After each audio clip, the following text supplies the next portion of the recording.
Saludos. ¿Desde qué parte del mundo nos ves? Cuéntanoslo en los comentarios, nos encantará saberlo. Además, puedes apoyarnos gratuitamente dando me gusta y suscribiéndote al canal. Detrás del trono del crisantemo, el más antiguo del mundo, se esconde una historia silenciada. Una historia no de emperadores, sino de las mujeres que los crearon, los controlaron y en ocasiones ocuparon su lugar. Olvida la imagen de la consorte sumisa. Hoy desvelamos el poder real de emperatrices, princesas y regentes, que a través de la estrategia, el deber y a menudo la tragedia personal, dictaron el destino de Japón durante siglos. Ellas fueron las verdaderas arquitectas de la sucesión imperial, y esta es su historia.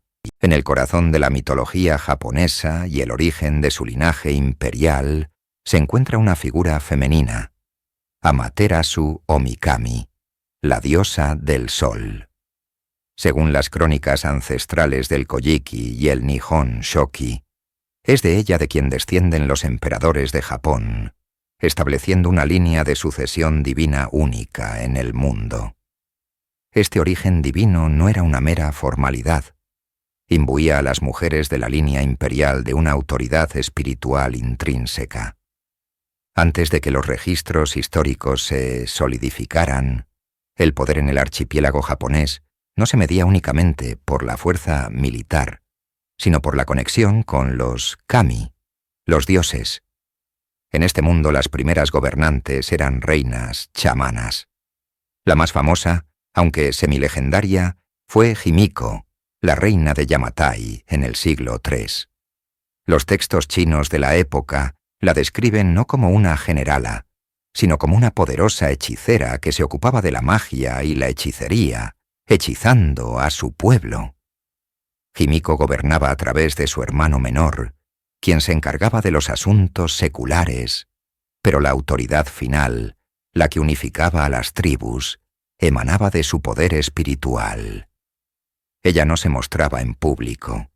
Vivía en un palacio fuertemente custodiado, sirviendo a los dioses y comunicando su voluntad.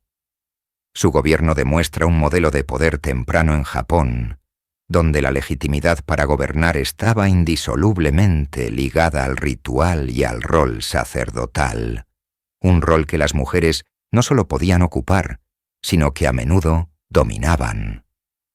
Estas reinas chamanas sentaron un precedente fundamental, que el poder supremo podía, y en ocasiones debía, ser ejercido por una mujer. Dejando atrás las brumas del mito, la historia documentada de Japón nos presenta a la primera mujer en ocupar oficialmente el trono del crisantemo, la emperatriz Suiko. Su ascenso en el año 593 no fue un acto de feminismo temprano, sino una brillante maniobra política en un momento de crisis extrema. El país estaba al borde de la guerra civil. Su predecesor y hermano, el emperador Sushun, había sido asesinado, y los poderosos clanes Soga y Mononobe competían ferozmente por el control de la sucesión. La candidatura de un príncipe de cualquiera de los bandos habría desencadenado un conflicto sangriento. La solución fue Suiko. Como viuda del emperador Bidatsu y hermana del asesinado Sushun, poseía una legitimidad impecable y una posición de neutralidad que podía unificar a la corte. Su entronización fue una estrategia para enfriar las tensiones y preservar la línea imperial. Sin embargo, lo que pudo haber sido un simple interregno se convirtió en uno de los reinados más transformadores de la historia japonesa. Durante sus 35 años en el poder, Suiko demostró ser una gobernante astuta y eficaz. Nombró a su sobrino, el príncipe Shotoku, como regente, y juntos iniciaron una era de reformas monumentales.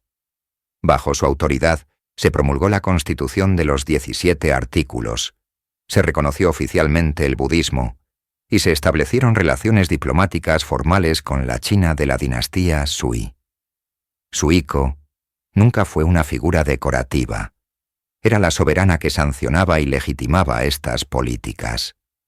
Su largo y exitoso reinado no solo estabilizó al país, sino que creó un precedente histórico ineludible.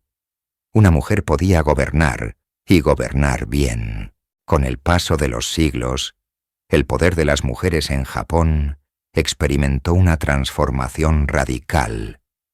Ya no se trataba de mujeres gobernando como soberanas, sino de mujeres utilizadas como el principal instrumento para controlar el poder desde las sombras. Esta fue la era del clan Fujiwara, los maestros titiriteros de la corte imperial durante el período Heian. Su estrategia, perfeccionada a lo largo de casi 300 años, era tan simple como genial: controlar la sucesión a través del matrimonio. El clan Fujiwara se aseguró de que sus hijas se convirtieran en las consortes principales de los emperadores. La misión de estas mujeres era una y solo una: dar a luz a un heredero varón. Una vez que un niño con sangre Fujiwara en sus venas nacía, la maquinaria del clan se ponía en marcha. El emperador reinante, a menudo joven y sin una base de poder propia, era presionado para que abdicara en favor de su hijo infante. En ese momento, el abuelo materno del nuevo niño emperador, el líder del clan Fujiwara, era nombrado regente, conocido como Sessho para un emperador menor de edad, o Kanpaku para uno adulto. De esta forma, el poder real no residía en el trono del crisantemo, sino en la mansión del regente Fujiwara. Este ciclo se repitió una y otra vez, convirtiendo a los emperadores en figuras ceremoniales mientras los Fujiwara gobernaban Japón. Las mujeres del clan no eran reinas, pero eran algo más poderoso. Eran las hacedoras de emperadores, el vientre a través del cual fluía todo el poder político del país. La vida de una dama Fujiwara, destinada a la corte imperial, era una existencia de opulencia y una presión insoportable.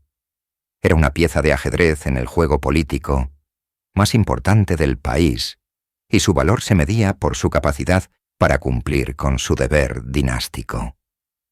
Desde su nacimiento, era educada no para gobernar, sino para cautivar. Se le instruía en las artes de la caligrafía, la composición de poesía, la música y el arte de la conversación sutil. Todo ello diseñado para atraer el favor del emperador en el entorno altamente competitivo del palacio interior, el Kokyu. Una vez casada, su vida se convertía en una espera ansiosa y una lucha silenciosa. Su principal, y a menudo única, función era concebir un heredero varón. El fracaso en esta tarea no solo significaba su propia caída en desgracia, sino que también ponía en peligro las ambiciones de toda su familia. El palacio era un nido de rivalidades, donde las consortes de diferentes ramas del clan Fujiwara o de clanes menores competían por la atención del emperador. Cada visita imperial era una victoria, y cada mes sin concebir, una derrota. Detrás de las pantallas de seda y los poemas de amor se escondían tragedias personales. Mujeres jóvenes, aisladas de sus familias, vivían con el temor constante de ser reemplazadas o ignoradas.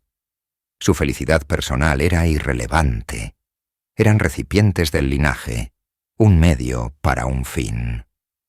Por cada emperatriz Shoshi, cuya exitosa maternidad consolidó el poder de su padre, Fujiwara no Michinaga, hubo innumerables mujeres cuyos nombres se perdieron en la historia, sus vidas sacrificadas en el altar de la ambición de su clan. El período Heian, que abarca desde el 794 hasta el 1185, representa el apogeo de la influencia femenina en la corte imperial japonesa, aunque de una manera indirecta y profundamente estratégica. Este no era un poder ejercido con la espada, sino con el pincel de caligrafía, el abanico de seda y, sobre todo, a través de matrimonios estratégicos. El clan Fujiwara Perfeccionó este método hasta convertirlo en un arte político. Su estrategia, conocida como Sekan Seiji o política de regencia, consistía en casar sistemáticamente a sus hijas con los emperadores.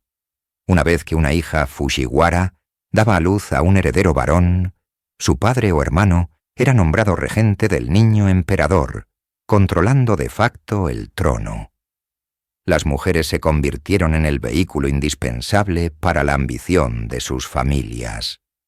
No eran peones pasivos, eran reinas en un complejo juego de ajedrez. Su educación era primordial, no por su propio desarrollo, sino para hacerlas consortes deseables e influyentes. Se esperaba que fueran expertas en poesía, música, caligrafía y el arte de la conversación sutil. Figuras como Fujiwara no Shoshi, consorte del emperador Ichijo, no solo dieron a luz a 2 futuros emperadores, sino que también crearon un salón literario que atrajo a las mentes más brillantes de la época, incluyendo a Murasaki Shikibu, autora de La historia de Genji. Desde el interior del Kokyu, los aposentos de las mujeres, estas emperatrices y consortes, tejían redes de influencia, gestionaban alianzas y aseguraban el ascenso de sus clanes, demostrando que el poder más efectivo no siempre es el que se ostenta públicamente. La vida de una mujer en la cúspide de la jerarquía imperial era una paradoja de poder y reclusión. El protocolo que dictaba cada uno de sus movimientos era una jaula dorada, un sistema de deberes y restricciones que definía su existencia. Su principal, y a menudo único, deber era biológico: producir un heredero varón para asegurar la continuidad de la línea de sucesión. Esta presión era inmensa y constante. El éxito traía un estatus sin igual para ella y su familia. El fracaso en forma de infertilidad o el nacimiento exclusivo de hijas podía llevar al ostracismo, al divorcio o a ver a su marido tomar consortes secundarias en un desesperado intento por engendrar un hijo. Las tragedias personales eran comunes. La mortalidad infantil y materna era alta, y cada embarazo era una apuesta de vida o muerte. Más allá de su función reproductiva, su vida estaba rígidamente coreografiada. Sus apariciones públicas eran escasas y altamente ritualizadas. Pasaban la mayor parte de sus días dentro de los confines del palacio interior, separadas del mundo exterior por biombos de papel y una legión de damas de compañía. No podían moverse libremente ni hablar con quien quisieran.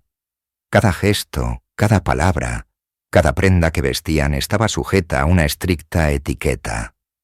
Este aislamiento, diseñado para preservar su pureza y estatus divino, a menudo conducía a una profunda soledad. Eran símbolos vivientes del imperio, pero rara vez se les permitía ser individuos. Su poder estaba ligado a su deber, y su deber era una carga que soportaban en un espléndido y silencioso confinamiento. Pocas prendas en la historia mundial encapsulan el estatus, la riqueza y la restricción de forma tan elocuente como el junihitoe, el kimono de 12 capas usado por las damas de la corte Heian. Más que una simple vestimenta, era una declaración política andante. Cada una de las capas de seda, que a menudo superaban las 12 y podían llegar a pesar hasta 20 kilogramos, tenía un nombre y un color específico. La combinación de estos colores, conocida como Kasane no Hirome, era un arte en sí mismo, dictado por las estaciones, las festividades y el rango de quien lo portaba. Un error en la combinación podía ser motivo de ridículo y deshonra en la corte. El junihitoe era un lienzo que mostraba el poder económico y el refinamiento estético de la familia de la mujer. La complejidad de vestirlo requería la ayuda de varias asistentes y podía llevar horas. Una vez puesto, el peso y el volumen de las sedas restringían severamente el movimiento. Las mujeres apenas podían caminar, se deslizaban.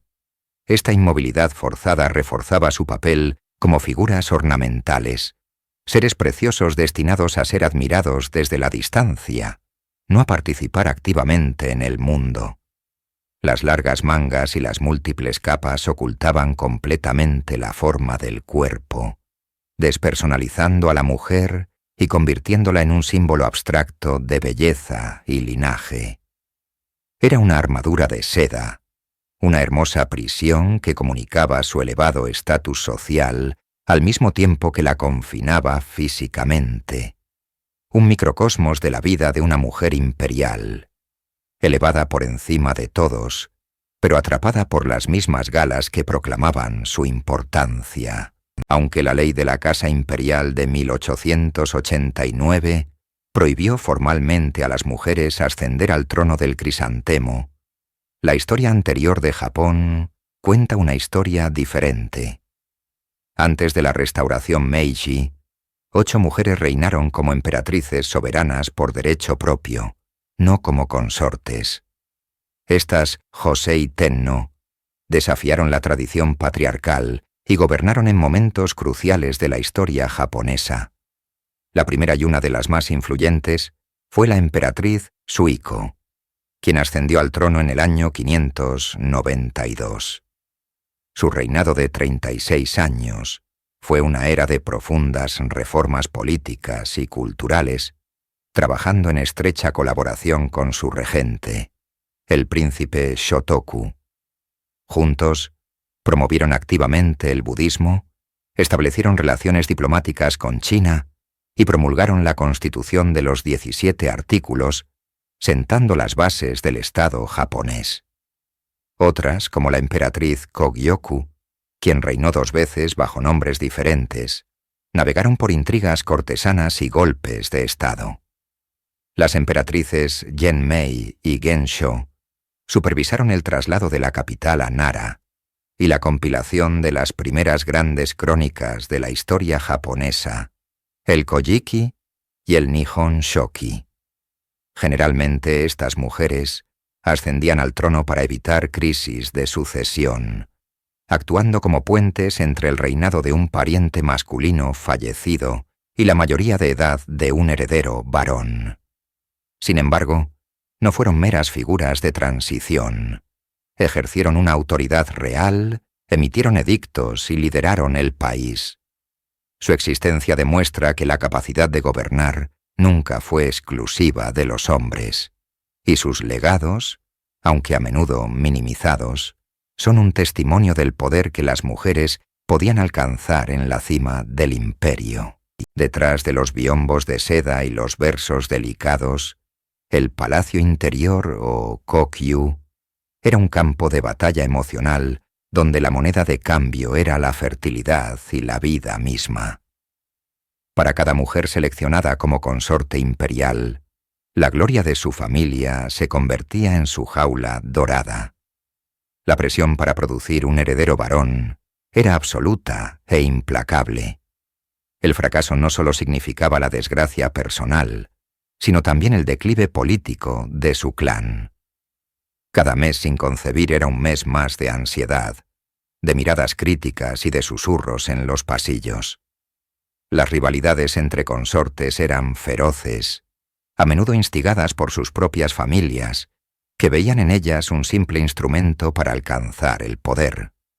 La amistad era un lujo imposible y la confianza una debilidad fatal. Estas mujeres vivían en un estado de aislamiento perpetuo, rodeadas de damas de compañía que actuaban como espías para sus clanes. La tragedia no era solo psicológica. El parto en la era Heian era un evento de alto riesgo, y muchas emperatrices y consortes perdieron la vida en el proceso, como la emperatriz Koshi, quien murió dando a luz al futuro emperador Ichijo. Su muerte fue una tragedia personal, pero para la corte fue principalmente una crisis de sucesión.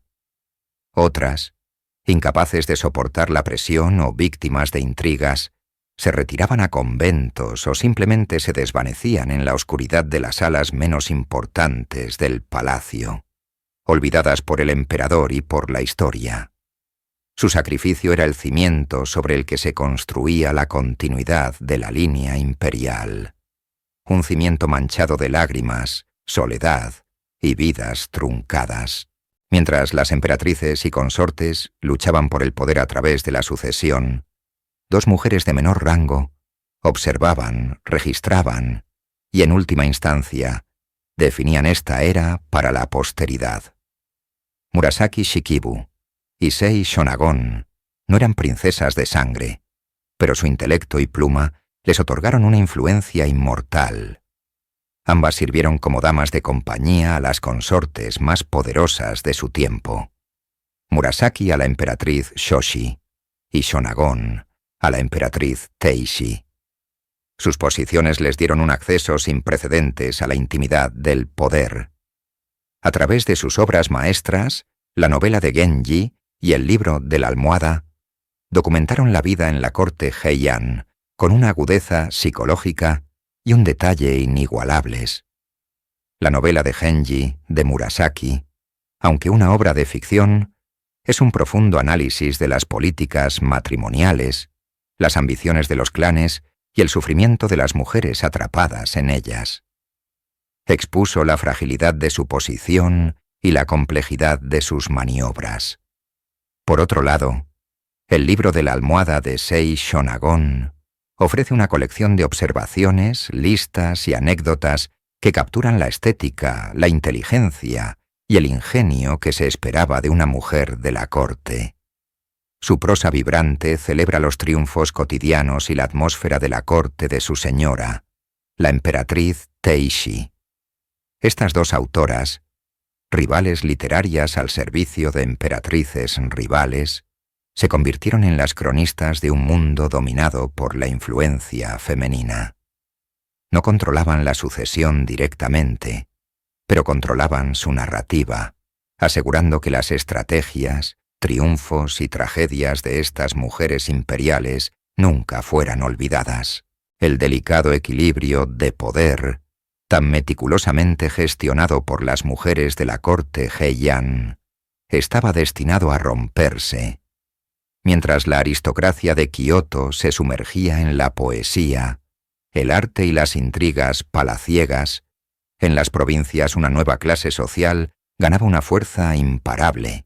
Los guerreros, los samuráis. El poder real ya no residía en la sangre imperial o en las alianzas matrimoniales, sino en la tierra, los recursos y, sobre todo, en la fuerza militar. La culminación de esta transición fue la guerra Genpei, un conflicto devastador que enfrentó a los clanes Taira y Minamoto por la supremacía de Japón. La victoria de Minamoto no Yoritomo en 1185 marcó un punto de inflexión irreversible. En lugar de gobernar desde la corte de Kioto, Yoritomo estableció su gobierno militar, el Bakufu, en Kamakura, lejos del alcance de los nobles imperiales.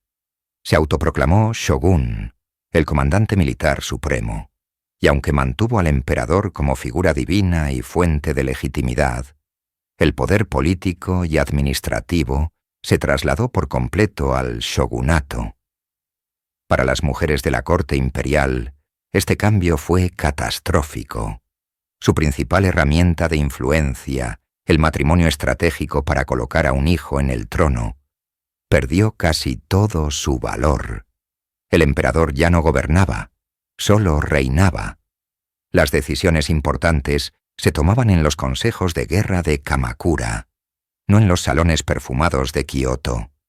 El poder de los Fujiwara se desvaneció, y con él, la era en que una mujer podía dirigir el destino del imperio desde la alcoba imperial.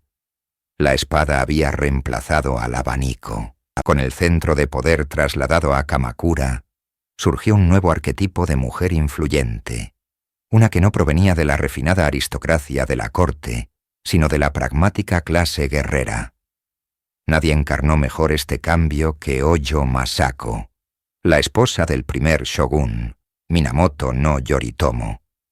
A diferencia de las consortes imperiales, cuya influencia era indirecta y dependía de sus hijos, El poder de Masako era directo, político y despiadado. Tras la muerte de Yoritomo, Masako no se retiró a un segundo plano. En cambio, maniobró con una astucia política formidable para asegurar que el poder no se le escapara a su familia, el clan Hojo. Cuando su propio hijo, el shogun Yoriye, intentó marginar a los Hojo, ella conspiró para deponerlo y exiliarlo. Cuando su segundo hijo, Sanetomo, fue asesinado, la línea directa de Minamoto se extinguió, creando un vacío de poder. Fue entonces cuando Masako consolidó su autoridad.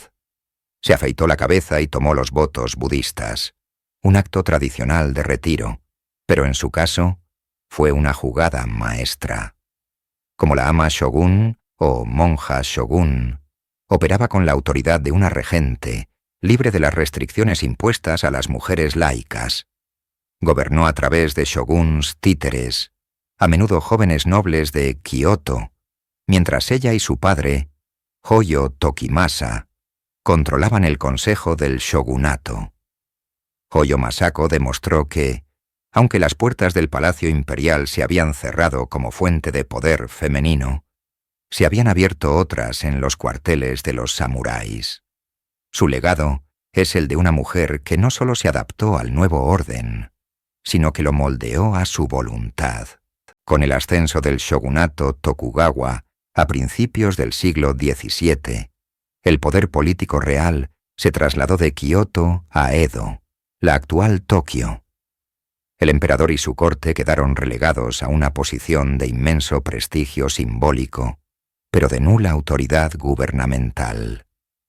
En este contexto, la vida de las mujeres de la casa imperial se transformó en una existencia de aislamiento dorado. La emperatriz y las consortes vivían confinadas en los aposentos interiores del Palacio Imperial de Kioto, un mundo regido por un protocolo inmutable y tradiciones milenarias.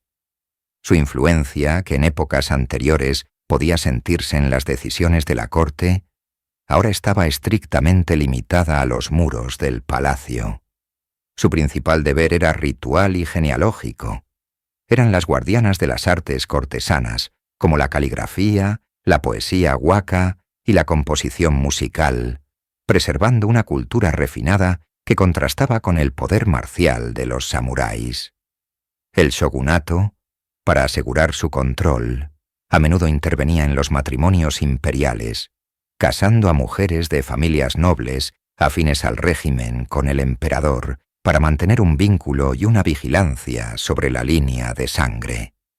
La tarea más crucial de estas mujeres era, por supuesto, producir un heredero varón.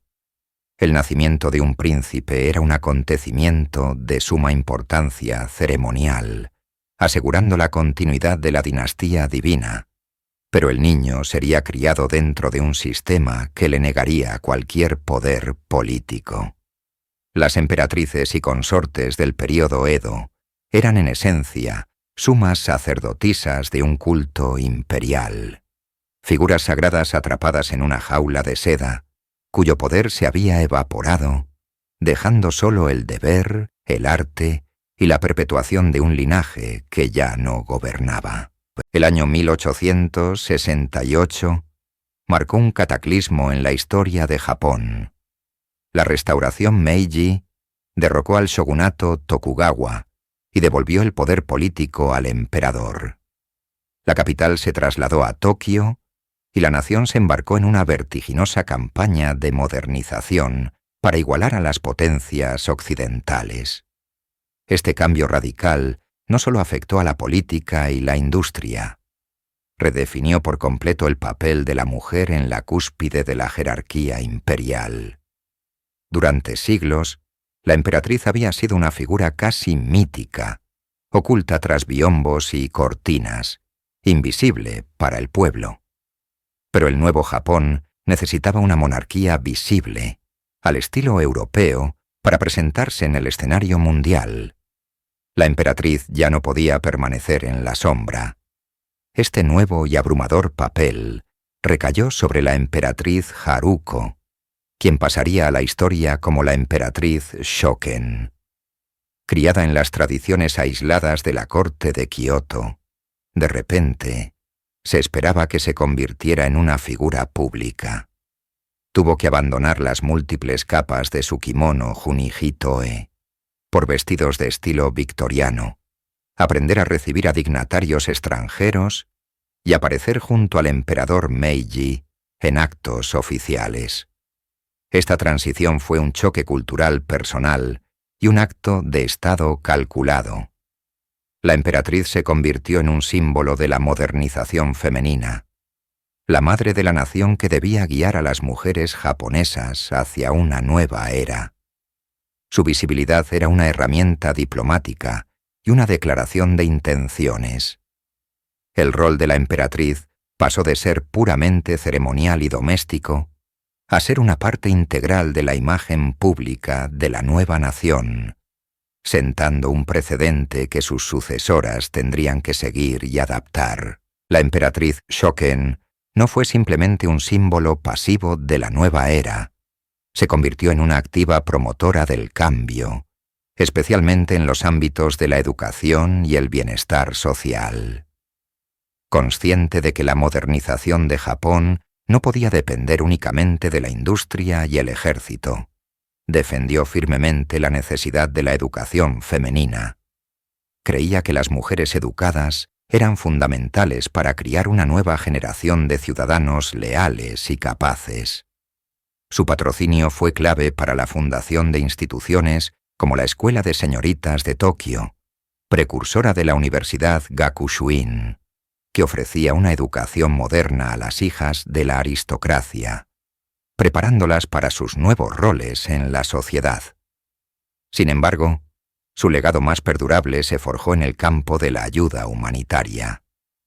Durante la Primera Guerra Sino-Japonesa, la emperatriz Shoken se convirtió en una ferviente defensora de la recién creada Sociedad de la Cruz Roja Japonesa.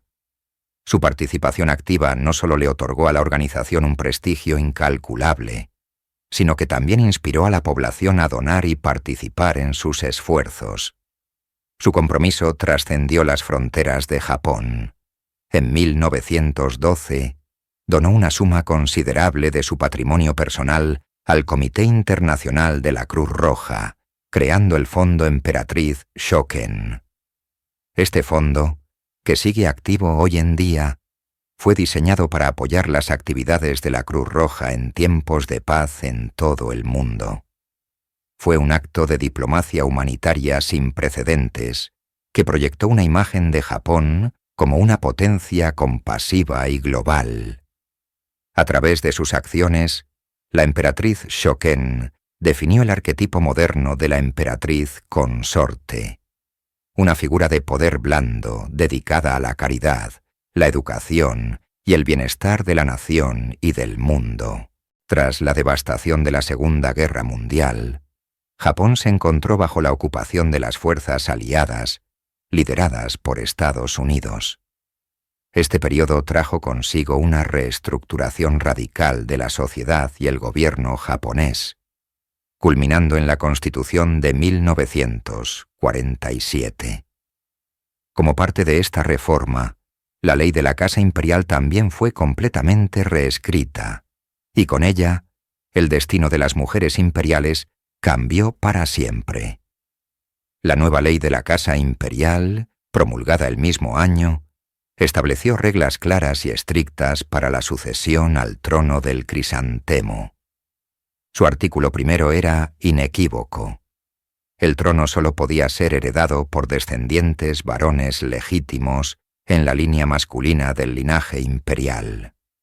Esta disposición codificó la primogenitura agnaticia, es decir, la preferencia absoluta por los hombres a través de la línea paterna.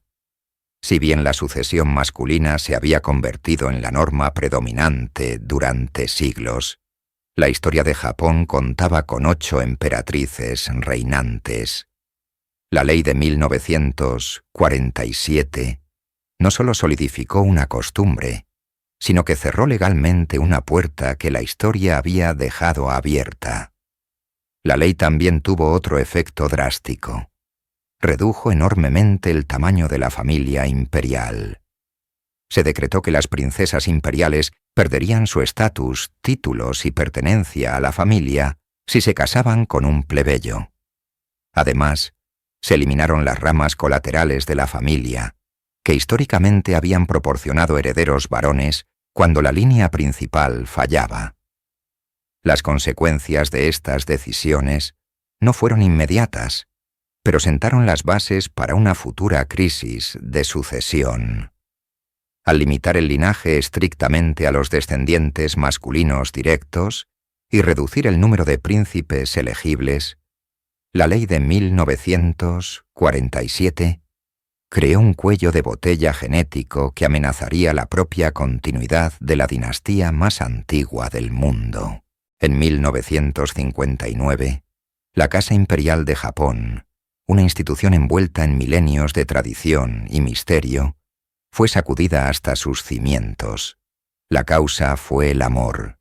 El príncipe heredero Akihito eligió como esposa a Michiko Shoda, la hija de un industrial adinerado.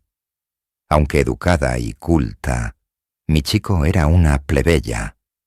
Por primera vez en la historia registrada, una mujer sin ascendencia aristocrática o imperial estaba destinada a convertirse en emperatriz.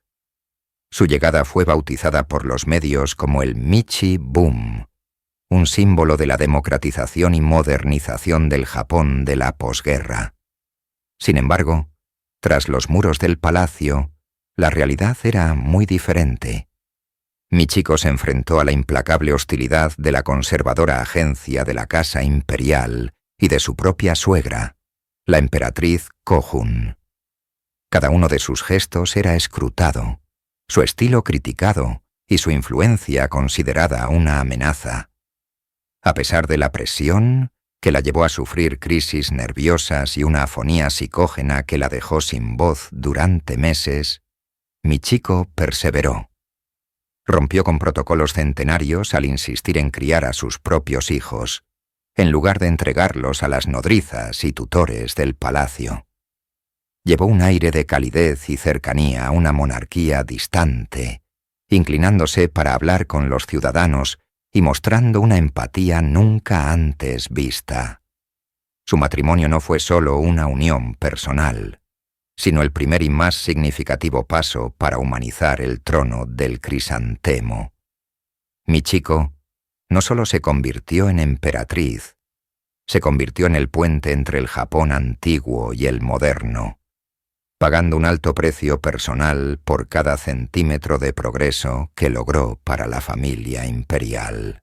Si Michiko abrió una puerta a la modernidad, Masako Owada esperaba atravesarla por completo. Una diplomática brillante, educada en Harvard y Oxford, con una carrera prometedora en el Ministerio de Asuntos Exteriores, Masako representaba la nueva generación de mujeres japonesas, globales, ambiciosas e independientes. En 1993, después de rechazar sus propuestas en 2 ocasiones, finalmente aceptó casarse con el príncipe heredero Naruhito, sacrificando su carrera por lo que creía sería un nuevo rol como embajadora cultural de Japón. Sin embargo, la realidad del palacio fue asfixiante. La única expectativa sobre ella, la única medida de su éxito, era producir un heredero varón. La presión se volvió insoportable. Tras años de escrutinio mediático y un aborto espontáneo, en 2001 dio a luz a una niña, la princesa Aiko. La alegría fue eclipsada por la crisis de sucesión que desató su nacimiento. La salud de Masako se deterioró drásticamente. En 2004, el palacio anunció que sufría un trastorno de adaptación, un eufemismo para la profunda depresión causada por las rígidas restricciones de su vida y la implacable presión dinástica. Desapareció de la vida pública durante más de una década, convirtiéndose en una figura trágica, la princesa triste prisionera en una jaula de oro. Su historia se convirtió en un sombrío recordatorio del inmenso costo personal que el trono del crisantemo exige a las mujeres que entran en su órbita. Su lenta y calculada recuperación, culminando en su ascensión como emperatriz en 2019, es un testimonio de una resistencia silenciosa, una lucha personal librada lejos de las cámaras, por su identidad y su bienestar contra el peso aplastante del deber imperial. La princesa Aiko, nacida en 2001, encarna la paradoja central de la monarquía japonesa en el siglo XXI. Es la única hija del emperador, amada por el público y educada para representar a su nación. Sin embargo, según la ley, no tiene lugar en la línea de sucesión. Su nacimiento desencadenó uno de los debates más intensos de la historia reciente de Japón. Con la familia imperial enfrentando una grave escasez de herederos varones, la idea de permitir que una mujer ascendiera al trono del crisantemo, por primera vez desde el siglo XVIII, ganó un apoyo popular abrumador, superando el 80% en las encuestas. El gobierno del primer ministro Junichiro Koizumi comenzó a preparar una legislación para enmendar la ley de la Casa Imperial de 1947, que restringe la sucesión a la línea masculina. Parecía que el cambio era inminente y que Aiko se convertiría en la futura emperatriz reinante. El debate era feroz, enfrentando la opinión pública y la necesidad pragmática contra las fuerzas ultraconservadoras que defendían una línea de sangre patrilineal ininterrumpida. La discusión se detuvo abruptamente en 2006. La princesa Kiko, esposa del hermano menor del emperador, dio a luz a un hijo, el príncipe Hisahito. Con el nacimiento de un heredero varón, la urgencia política se desvaneció y la propuesta de ley fue archivada.